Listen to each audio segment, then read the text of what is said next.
I arrived at the bus terminal clutching my faded handbag like it was the last proof I existed. The strap was cracked, the zipper stubborn, just like me. I was already late, already apologizing in my head before anyone spoke to me. The terminal smelled of diesel and impatience. People flowed around me like I was a pillar, something fixed and ignorable, invisible. That's how it starts. You don't vanish all at once. You fade in public. When I reached the counter, the ticket clerk didn't greet me. She scanned me from my shoes to my hairline and let out a sigh so heavy it turned heads in the line behind me.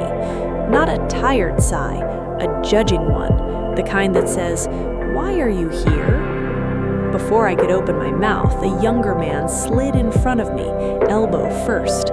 I cleared my throat and said, softly, "Excuse me, I was next." He laughed. Actually laughed. "Auntie, learn how lines work," he said, loud enough for people to snicker. The clerk smirked and didn't correct him. I felt heat crawl up my neck, but I stayed where I was. I always stay. As I reached for my pension card, my fingers betrayed me. It slipped, clattered to the floor, and I knelt to pick it up, knees aching, dignity cracking. Laughter rippled behind me like a wave. Someone whispered something about old people holding things up. My hands shook as I stood. Before I could explain anything, security appeared. Big shoulders, hard eyes. "Ma'am, step aside," one said, already tired of me. He mangled my name when he read it off the card, turned it into something smaller. My voice trembled as I tried to correct him, but it didn't matter. A phone camera lifted, then another. I felt it before I saw it. My face became content, something to be shared, something to scroll past. My dignity drained out of me quietly while people watched. The clerk announced my account balance out loud, numbers I never wanted spoken, twisted into a punchline. "This won't even cover the ticket," she said, amused. Poverty became entertainment. I was escorted aside. No chair, just a corner near the wall. Watched, managed, like a problem they couldn't throw away yet. I remembered promising myself I would never beg again. And there I was, hands clasped, voice low, asking if there was anything I could do. The bus doors hissed shut without me. That sound split something open inside my chest. 4 hours until the next bus. 4 hours stretching wide and empty. I didn't go home. I didn't leave. I decided I wouldn't disappear today. Something old and sharp woke up behind my ribs, something I had buried for years. I thought about the house, the one I built with my hands, mixing cement, sanding doors, cooking on a single burner while it came together. I remembered the day I signed the deed away for convenience. That word had cost me everything. I raised 3 children on night shifts and borrowed prayers. I learned to sleep sitting up. I learned to smile through exhaustion. When my husband died, I learned how fast women age into silence. One day you're needed, the next you're a memory people avoid. My son took my savings, promised care, delivered distance. My daughter stopped calling. She learned forgetting from him. I learned to eat last, speak last, expect less. A loan I co-signed turned into a chain when payments stopped. My name was the one they chased. This humiliation wasn't new. It echoed old scenes. Banks where clerks talked over me, hospitals where they spoke to my son instead of me, family dinners where my chair slowly became optional. I kept receipts like talismans, documents like armor, just in case. I taught myself to listen when rooms went quiet around me.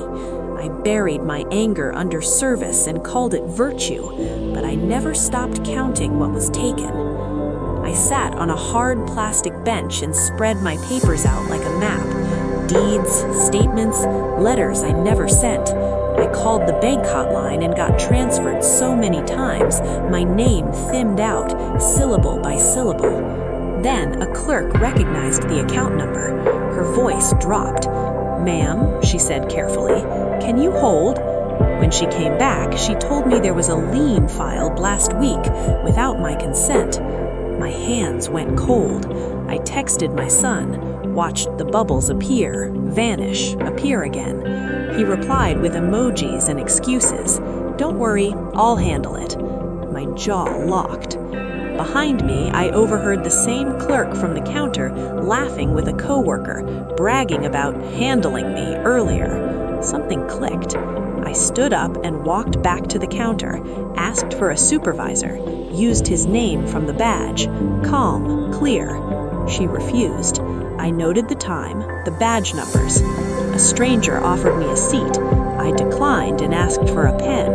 On the back of a receipt, I drafted a timeline, dates, names, 4 hours sharpening into purpose. My phone rang. It was the bank clerk calling back. She whispered like the walls were listening. "Your signature was forged," she said, "on a refinancing document." She told me where to find the notarization, who stamped it. I looked around the terminal. Cameras, witnesses, timestamps. The humiliation had given me proof. I called a legal aid number I'd saved years ago and never used. The lawyer listened, didn't interrupt. I didn't cry. He told me to stay put and keep everything. When I started recording names aloud, the supervisor finally appeared. The crowd leaned in. The camera shifted toward authority. I felt the balance tilt. My voice steadied. I requested the incident report, my copy, calmly. 4 hours began to count down. I filed the report and requested footage preservation right there. The lawyer emailed a cease and desist while I watched the sent stamp appear. I forwarded the forged document to the bank's fraud unit. Then I called my son, put him on speaker, in front of witnesses. He denied it, then blamed me, said I should have known better. The words landed heavy and clear. I asked him one question about the notary. He couldn't answer. Silence stretched. The crowd heard it with me.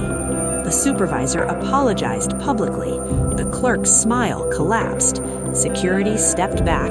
I stepped forward. The lawyer confirmed an emergency injunction was filed.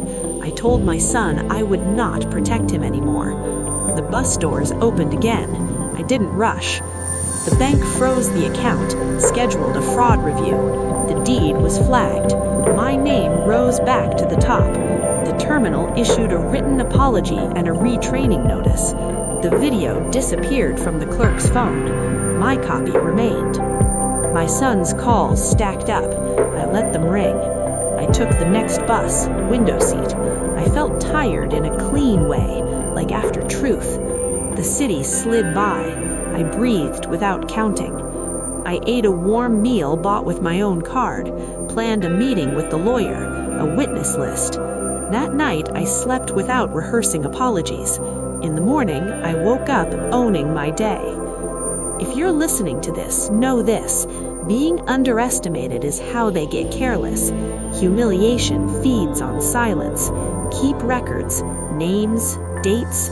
Age is a mask people misuse. Revenge isn't destruction, it's reclaiming.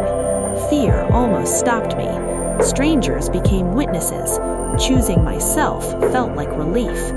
If you fought a quiet battle, share it. If this story gave you courage, like it. Subscribe for more true reckonings. Thank you for listening to an old voice that learned to be loud.